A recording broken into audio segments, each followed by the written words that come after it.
Glórias a Deus. Nesse segundo período nós estamos estudando sobre os nomes de Deus. Eu estou achando muito interessante os nomes de Deus, sabe? Porque a gente começa a ver as características do nosso Deus. O que o nosso Deus ele é e como ele se relaciona conosco. Nós temos falado que dentro da cultura ocidental nós não damos muito valor ao nome. O nome é algo muito mais temporal, de algo situacional, do que realmente tendo algum sentido, do que tendo algum motivo de você dar referência a alguma coisa.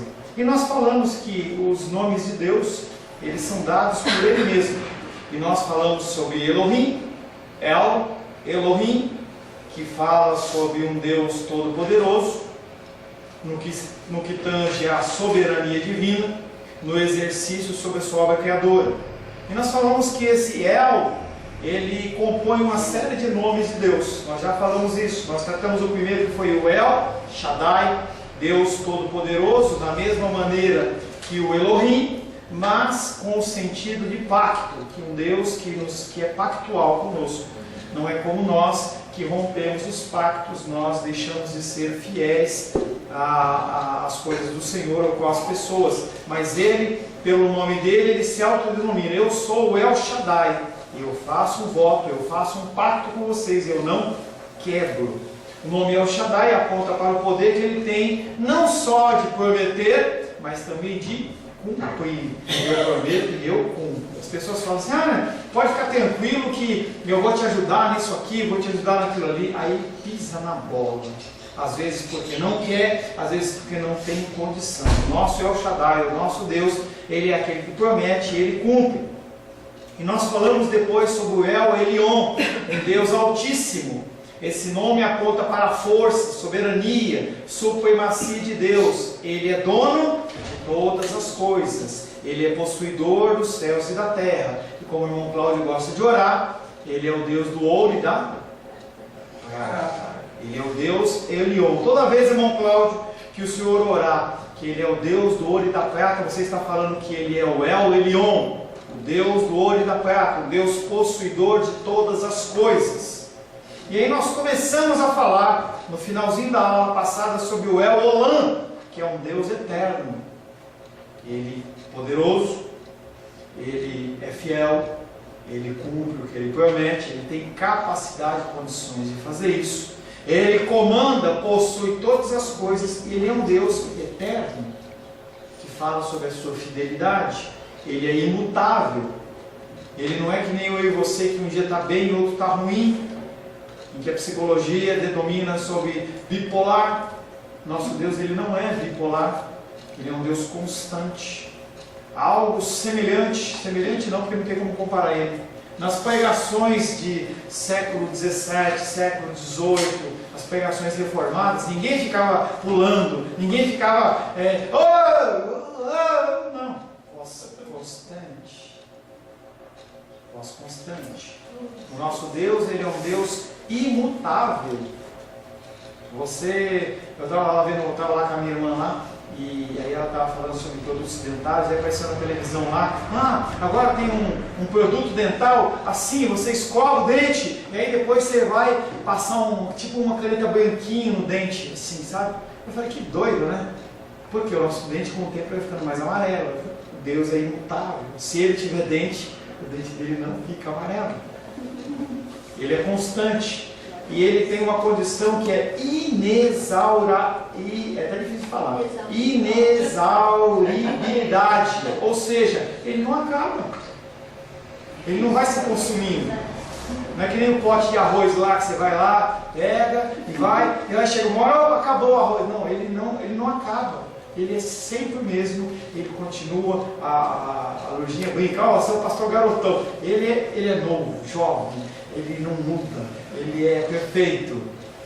Isaías 40, versos 28 e 29, por gentileza. Eu que vou ler. Isaías 40, versos 28 e 29.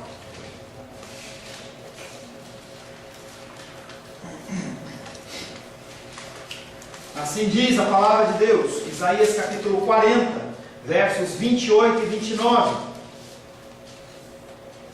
sabes, não ouvistes que o Deus eterno é o Elohim, o Senhor, o Criador dos fins da terra, nem se cansa, nem se fadiga?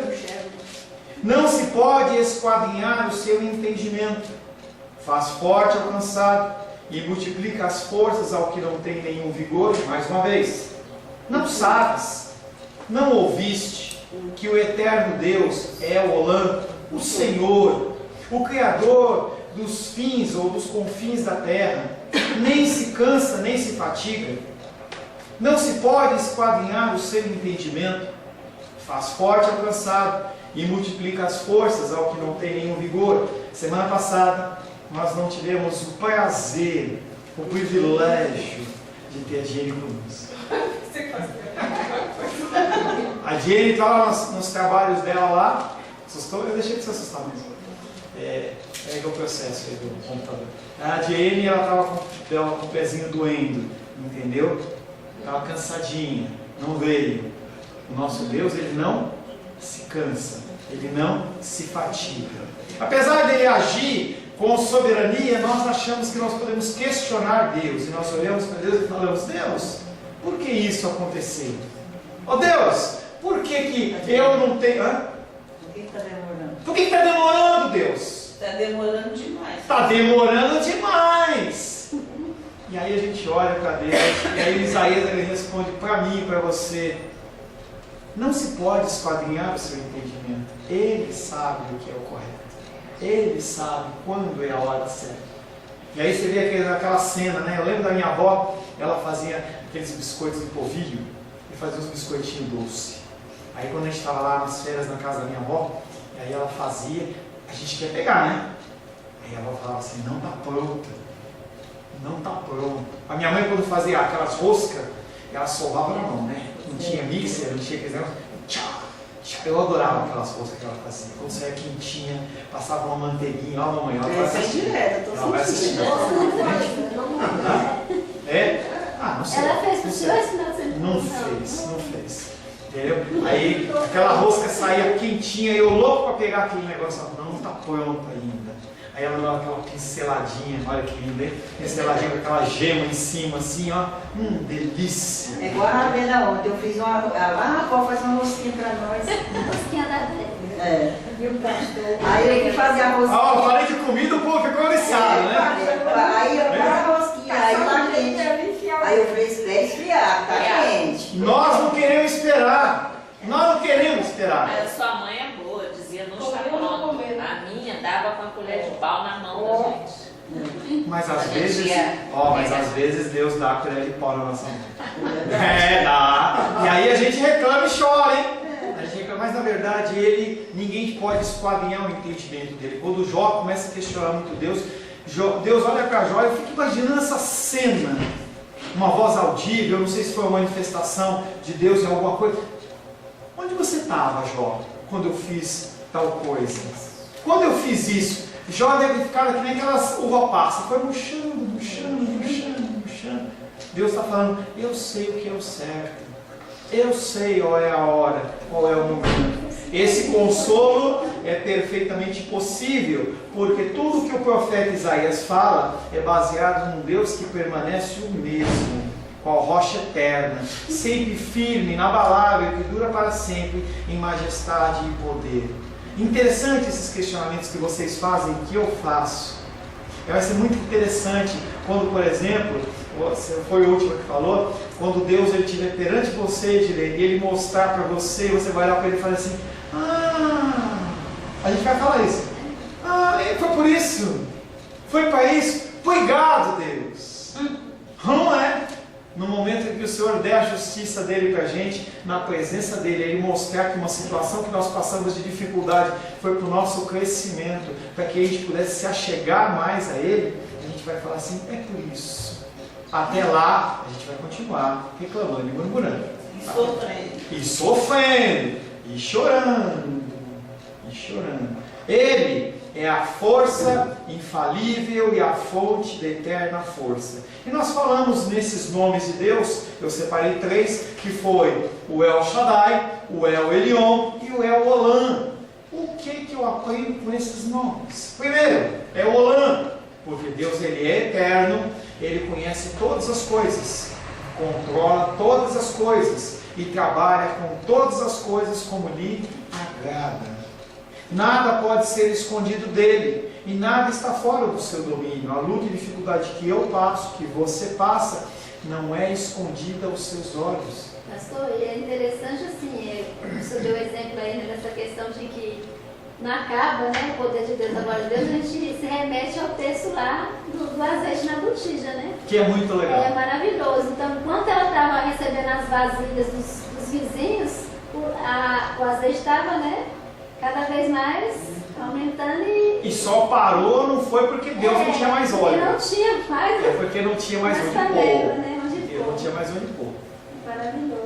Nada pode ser escondido dele, nada está fora do seu domínio, do seu controle, porque ele é eterno, ele vela por nós hoje. E tem extrema preocupação pelos seus filhos. Quando vemos a transitoriedade de tudo, as coisas mudam. Nós nos consolamos a olhar por um Deus que vive eternamente, não muda. Os dias passam, a gente estava orando antes sobre aquele furacão, a primeira vez em uma década ou 2 décadas, que 2 furacões nível 4 batem no solo dos Estados Unidos ao mesmo tempo. As coisas passam. 95% de umas ilhas lá, todas as habitações foram para o chão. As coisas passam, as coisas são transitórias. Os dias passam, as nações passam, desaparecem e tudo some. Mas Deus continua o mesmo. Quando a gente começa a entender e começa a ter esses nomes de Deus e as ações de Deus cada vez mais fortes no nosso coração, cada vez menos as lutas e dificuldades elas nos abalam, porque nós sabemos que Deus está no controle de todas as coisas. Não quer dizer que a gente não sente dor, não existe isso. Eu não estou chamando você a ser uma pessoa que eu não sinto. Não, o cara foi lá e deu um tiro e matou o seu filho. Não sinto nada. Não é isso. Eu estou dizendo que a gente tem que buscar o consolo em Deus. Ele é aquele que nos dá o consolo. O segundo nome, por que prestar atenção, se preocupar com o nome de El Elyon, que é um Deus altíssimo? Entendemos que Ele é possuidor dos céus e da terra e do nosso destino, seja ele bom, seja ele mau, tudo está em suas mãos. Ele possui e governa todas as coisas de forma que todos os seus decretos eles são cumpridos. O que Ele decretou sobre a minha vida e sobre a sua vida vão se cumprir. Mas e o Temer? Mas e a Lava Jato? Mas e o ladrão? Mas e o traficante? Todos os decretos de Deus vão se cumprir. Mas e a instabilidade financeira? E o dinheiro? E a falta? Todos os decretos de Deus vão se cumprir.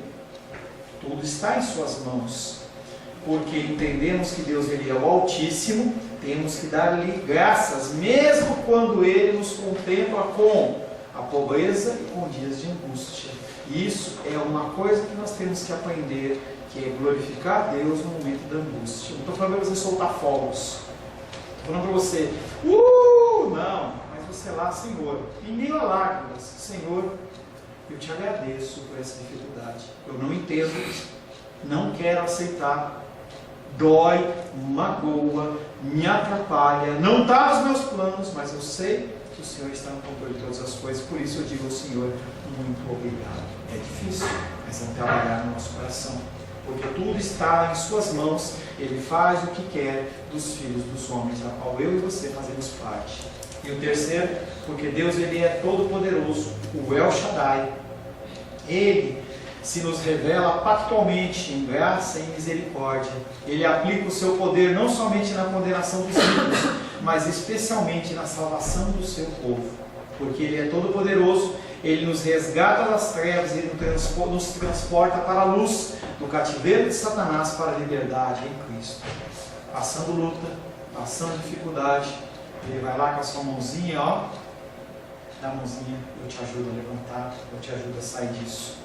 O nome El Shaddai é sempre associado com a bondade salvadora de Deus. Deus ele é bom e a sua misericórdia dura para sempre. Que se manifestou nos tempos dos patriarcas de Abraão, Isaque e Jacó, em doces promessas, e que ainda hoje ecoam na vida da sua igreja, porque nós somos considerados como os filhos de Abraão. Nós somos chamados pelo próprio Deus como sacerdócio real, o Israel de Deus aqui na terra. Todos os que cremos somos herdeiros dessas promessas que El Shaddai fez a Abraão. Porque Ele é todo poderoso, nós podemos apelar para Ele em horas de grande necessidade, como fizeram os nossos antepassados na fé. É de El Shaddai que dependemos e é nele que esperamos em nossas lutas diárias. Você tem lutas diárias, eu tenho lutas diárias. Alguns têm mais, outros têm menos, mas nós só podemos nos apoiar nesse Deus, El Shaddai. Um outro nome de Deus chama-se Adonai, chama o Deus governador. Nós oramos pelos governantes. Os nossos governantes, eles vão de mal a pior. A gente não consegue acreditar que há alguma solução. Quando de quarta-feira eu falo, irmão Cláudio, a Rosângela fala, irmão Cláudio, ora pelos governantes, o nariz dele faz assim, até torce o nariz, porque mau cheiro das ações desses homens. Mas Deus, Ele é governador, Ele é o Adonai. Esse nome significa Senhor, mestre, possuidor. A palavra hebraica chama-se Adon. Adonai é um nome mais aportuguesado. Também se aplica aos homens que estão em posição de autoridade, de senhoria ou de domínio. Contudo, esse nome se aplica de maneira especial a Deus. Por essa razão, Ele é chamado de Senhor. Quando você diz que Jesus Cristo é o seu Senhor, você está chamando Ele de Adonai. Em grande número de textos das Escrituras, esse nome Senhor ou Adonai aparece. A palavra Adonai dá ênfase à superioridade de Deus de Israel sobre todos os deuses. Esse Deus não é como os outros deuses. Quando você quiser comparar o nosso Deus com qualquer outra divindade, você fala, o meu Deus, Ele é Adonai. Ele é o Senhor. É aquele que tem um nome sobre todo nome. Por essa razão Ele é chamado de Senhor em um grande número de textos das Escrituras. A palavra Adonai dá ênfase à superioridade de Deus Israel sobre os outros deuses. É por essa razão que Moisés diz, Deuteronômio 10:17. Pode ler para a gente, dos reis? Deuteronômio, capítulo 10, verso 17.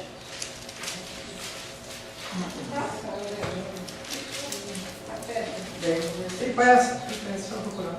Deuteronômio o quê? 10, 17. E por isso, pastor, também lá em 1 Pedro, né, ele fala no capítulo 2, justamente para a gente estar sujeito às autoridades, por causa do Senhor, né? Claro. Porque Ele é o Senhor. Guarda esse pensamento aí que eu vou fazer um gancho nisso que você falou. Tá bom. Pode ler, os reis, por gentileza. Pois o Senhor, vosso Deus, é o Deus dos deuses, o Senhor dos senhores, Deus grande, poderoso, temível, que não faz exceção às pessoas, nem aceita suborno. Pois o Senhor, vosso Deus, e aí Moisés está falando sobre idolatria, está trazendo esses homens a falar assim, adorem apenas a Deus. Apenas a Deus. Tem deuses e tem o nosso Deus. Tem senhores e o nosso Senhor. Ele é temível, Ele é poderoso e Ele é grande. E aí a Claudinha faz essa observação sobre a autoridade. Por isso que Ele, sendo o Senhor, Ele designa a autoridade sobre a vida dos homens, sejam boas, sejam ruins. Hitler não foi Satanás que colocou, foi Deus. Quem manda é Deus. Mas, e o holocausto judeu, 2 milhões de pessoas, a nossa mente não entende. E aí a gente volta naquele texto. Quem pode esquadrinhar no coração do Senhor? Nós, como filhos, muitas vezes não entendemos o que os nossos pais ordenam e comandam. Não é algo. Você olha e fala assim, por quê? Entendeu? Por quê? Não entendo. Entendeu? Você faz biquinho? Faço. Eu também fazia. Todo filho faz. Entendeu? Mas a gente entende que nós, como pais, nós temos falhas, mas o nosso Deus, Ele não tem falhas. As coisas que Ele permite nas nossas vidas têm um objetivo e um entanto. Nenhuma criança, nenhuma pessoa gosta de tomar uma vacina. Estava falando sobre algumas coisas, procedimentos aí médicos. Ninguém gosta de ir no hospital, mas a gente vai porque é necessário. E às vezes o Senhor ou Às vezes que o Senhor age na nossa vida, que gera dor e dificuldade, o objetivo dele é nos fazer sarar.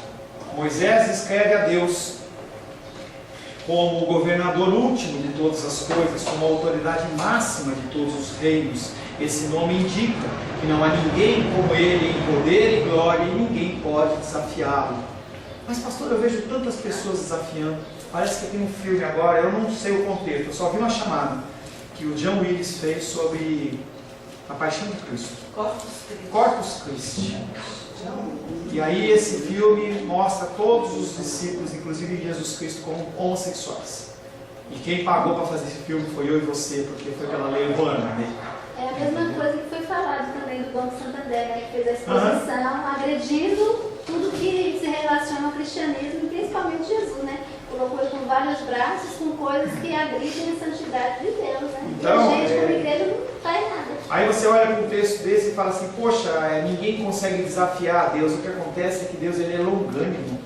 Ele permite que as coisas aconteçam por um determinado tempo para que haja arrependimento das pessoas, que é o discurso que nós estamos tendo de João capítulo 8 à noite, em que Jesus continua explicando para aqueles homens para que eles possam se converter, para que eles possam mudar o comportamento deles.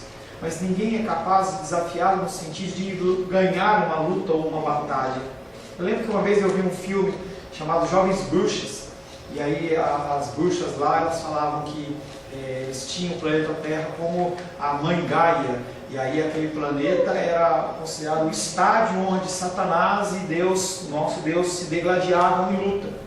Então eles colocam um terceiro elemento nessas coisas, nessa história, uma história totalmente falaciosa, mas na verdade essas coisas Deus olha e dá risada. Mas vai haver o tempo de julgamento dessas coisas. As pessoas que blasfemam, as pessoas que desafiam, as pessoas que não cumprem a palavra, como eu e você, nós vamos ser julgados. Haverá um tempo de julgamento para todas essas coisas. O nosso Deus, Ele é o Senhor. Todos os reinos desse mundo estão sujeitos à sua autoridade suprema, por mais que não pareça.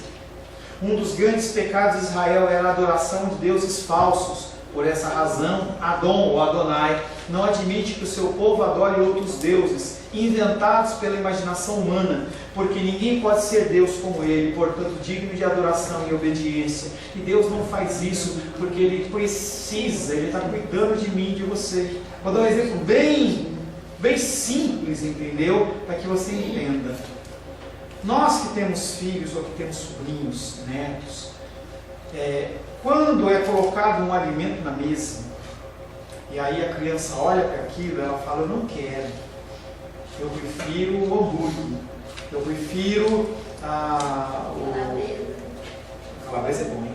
Calabresa é tipo, o hambúrguer, entendeu? O hambúrguer está lá, né? A Coca-Cola, não, eu não quero o suco natural, eu quero o refri. E aí o pai chega e fala, não come isso, não bebe isso.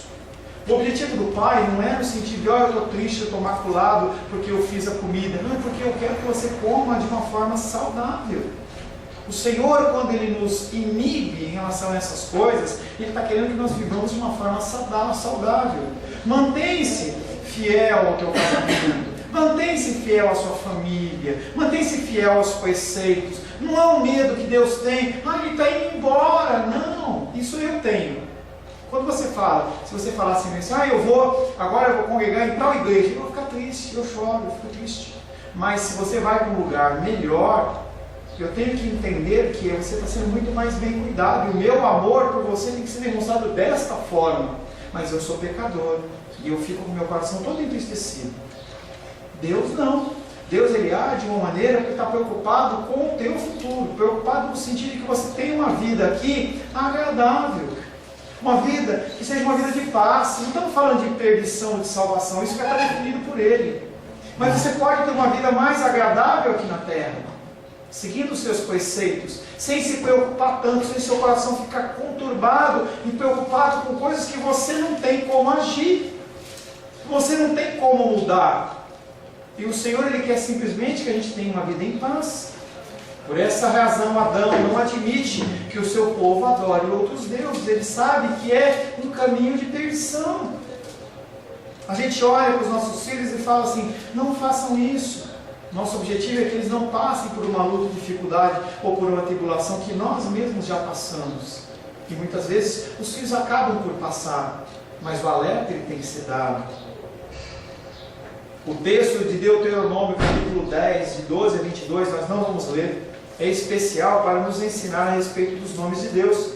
Em toda essa sessão, o autor usa de maneira interessante os dois nomes do Senhor. Moisés usa um nome chamado Yahvé, traduzido nas nossas versões como Senhor. Em outro momento ele muda para Adonai, que também é Senhor. Esses nomes não possuem exatamente o mesmo significado, mas há elementos em ambos que se sobrepõem. Deus deu a si mesmo esses nomes porque cada um deles, nós vamos depois olhar o Yahvé, cada um deles expressa um aspecto do seu caráter. Esses dois nomes, Yahvé e Adonai, ou Adon, não possuem significados distintos, mas o nome Adonai ou Adon dá a ênfase sobre domínio e superioridade, o que Yahvé não dá. Ele é superior. Ele é superior à sua luta, superior à sua dificuldade, superior às pessoas que estão sobre a sua vida, superior à sua infidelidade, superior a tudo. A qualquer coisa que você quiser pensar, Ele é superior. Ele é superior ao seu pensamento, à sua inteligência. Ele sofreu mais dor. Tudo Ele é superior a mim e a você. Fale, Claudinha. Não, ele fala que isso nos remete à soberania de Deus mesmo. Não, né? mas tudo remete à soberania de Deus. Tudo remete à soberania de Deus. Eu quero que você imagine o seguinte: a pessoa que é mais confiável que você em algum aspecto. Todo mundo tem uma pessoa que é confiável. Essa pessoa nunca pisou na bola com você em qualquer coisa. Seja em dinheiro. Quando você precisa de um dinheiro, você vai lá, a pessoa te ajuda. Você precisa de uma palavra de conforto, a pessoa te ajuda. Você duvida dessa pessoa? Não. A soberania de Deus, ela nos traz sempre ao mesmo ponto. Deus, Ele é uma pessoa que não merece o como nós agimos, porque Ele nunca nos decepciona. Ele sempre age para o nosso bem, no cumprimento da sua palavra. Esses nomes não possuem exatamente a mesma significação. E Adonai fala sobre domínio e superioridade.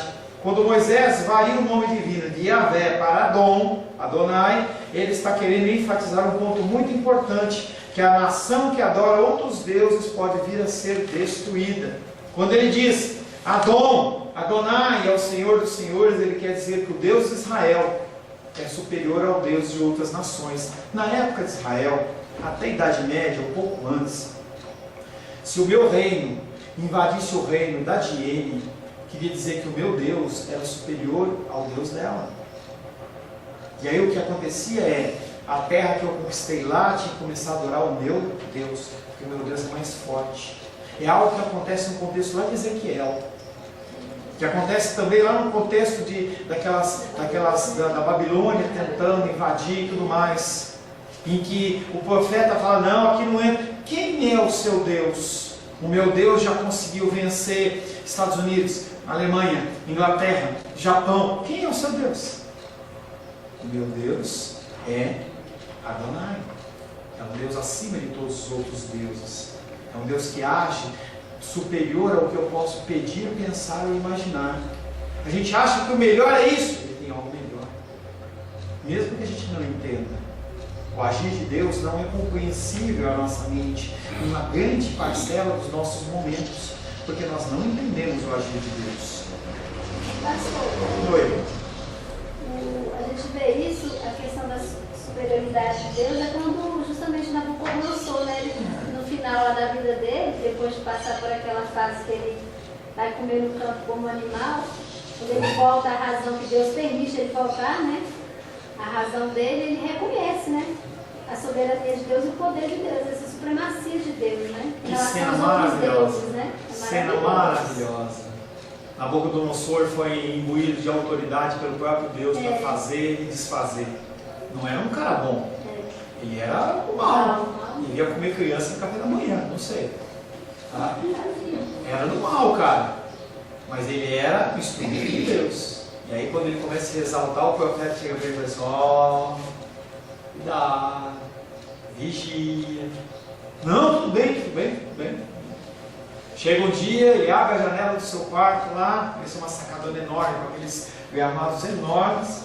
O jardim suspenso da Babilônia. Ele abre e fala assim, eu sou demais. eu sou demais. Aí a voz vem do céu, juízo é sobre ti. Aquele homem cai de quatro, imagina, na época da Guerra Fria, o presidente dos Estados Unidos ou o presidente da União Soviética, alguma coisa desse porte. O cara cai de quatro e vai comer grama. Por 7 anos aquele homem fica sem consciência. Depois de 7 anos, ele olha para os céus. Talvez seja a única ocorrência de um lobisomem na Bíblia, não sei se entendeu? Ele olha para os céus, o Senhor dá um pouco de consciência para ele, ele fala assim: Tu és o Senhor. Tu és o Senhor. Todo joelho se dobrará, toda língua confessará que somente Ele é o Senhor. Quando o texto diz que Adão é o Senhor dos Senhores, não está admitindo a existência de outros deuses, mas apenas a ênfase de que o Deus de Israel era maior do que qualquer outros pretensos deuses que o homem cria ou adora. Outra ênfase de Moisés é que se somente o Senhor é Deus verdadeiro, o governador dos outros povos e superior a todas as outras autoridades, somente ele deveria receber obediência e adoração. E aí Moisés começa a mostrar, não simplesmente, faz o que eu estou mandando. Ele começa a exemplificar e mostrar para essas pessoas por que adorar a Deus. Situação tal, clara, é assim, por causa disso você adora a Deus. Situação tal, clara, você adora a Deus por causa disso. E nós estamos entendendo com os nomes de Deus exatamente esse contexto. Por que adorar a Deus? Porque Ele é assim, porque Ele faz isso, porque Ele permite aquilo, Ele controla tudo. Dentro das lições, por que se preocupar com Adonai, além do que nós já falamos? Adonai é o nome de Deus governador, que é o Senhor dos senhores. Não é o nome somente do Deus dos antigos, Ele ainda é o mesmo Deus. É importante lembrar que Ele ainda continua sendo governador dos povos, governador dos Estados Unidos, da Etiópia, da Alemanha, do Estado Islâmico. Ai, pastor, é importante lembrar que Ele é Senhor dos senhores em todas essas coisas. Quando um povo se esquece de que Deus é Adonai, o Senhor dos senhores, o governador de todas as coisas, desaparece dele a verdadeira adoração. Quando um povo cai na idolatria, é sinal de que duvidou de que Deus é Adonai. A busca de socorro em outros deuses é sinal da falta de confiança no Deus Adonai. E aí eu trago um exemplo para você da igreja que eu falei. Vem aqui e coloca a mão na terra santa de Israel, que aqui você vai ser curado. O que é isso? Outros deuses. Vem aqui e toma água consagrada pelo pastor. Não é a ação de Deus, é a água consagrada pelo pastor. Idolatria. Outros deuses. Mas o Deus da água você está colocando um poder místico, um poder na água, um poder no óleo, um poder na terra. Sendo que Deus ele não precisa de nada disso. Aí a gente olha e fala: será que essa igreja brasileira, com centenas de milhões de pessoas, quantos por cento disso aí é cristão verdadeiro? Quanto é verdadeiro? E eu acredito também, pastor, por causa dessa questão de nós como igreja estarmos vivenciando isso, né? Para a igreja de modo geral, né? Nós estamos nesse contexto dessa questão de sermos idólatras. Por isso que a ira de Deus está sobre o Brasil. E uma forma de Deus manifestar a ira dele é através dos governantes que têm feito toda essa corrupção. E nós somos nesse contexto. Aquele que escolhe mal seus governantes, ele padece. Mas aquele também que não honra o Senhor, ele fica debaixo da ira de Deus. E essa ira é para quê? Para destruir? Não. Correção. Aprender. Quando a gente coloca um filho de castigo, quando acontece algum tipo de sanção, o objetivo é fazer com que a criança ela cresça. Por essa razão, Moisés declarou ao povo que Deus era o Senhor dos senhores, o possuidor supremo de todas as coisas. Ainda hoje, Deus governa a vida de todos os seres. Isso significa que Adonai é a manifestação do governo absoluto sobre tudo, desde os poderes mais altos aos mais baixos. Ele superintende sobre os negócios dos homens, determina as circunstâncias e os fins de cada ato da história, como um governador Adonai que ele é. Se Deus ele é Adonai, então lhe devemos toda a nossa adoração, admiração e respeito por ser um Deus tão poderoso, altíssimo e tremendo. Se Deus é Adonai, devemos obedecê-lo e agradá-lo em tudo que fazemos.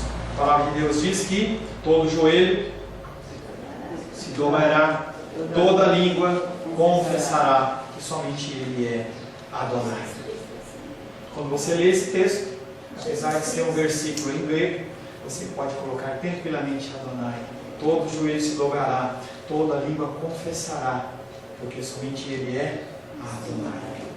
Ele é o Senhor. Feche seus olhos. Senhor, em nome de Jesus, aprendemos que Tu és governador dos povos, Tu és o Rei dos reis e Senhor dos senhores. Tu és Adonai. Confessamos a Ti, Pai, que muitas vezes quando vemos as lutas e dificuldades, como mesmo nós medimos as nossas lutas e dificuldades, é difícil enxergar o Senhor. É difícil enxergar o Senhor nas nossas dores. É difícil enxergar o Senhor nas nossas rejeições, nas nossas enfermidades. Mas o Senhor é presente porque o Senhor é Adonai. O Senhor é aquele que é o El Shaddai, o Todo-Poderoso. E nós queremos nos curvar. Nós queremos declarar que nós somos Teus, Pai. Usa-nos, faz-nos como Tu queres, para a glória, a honra e louvor do Teu nome, em nome de Jesus. Amém. Se firme na força de Adonai. Amém.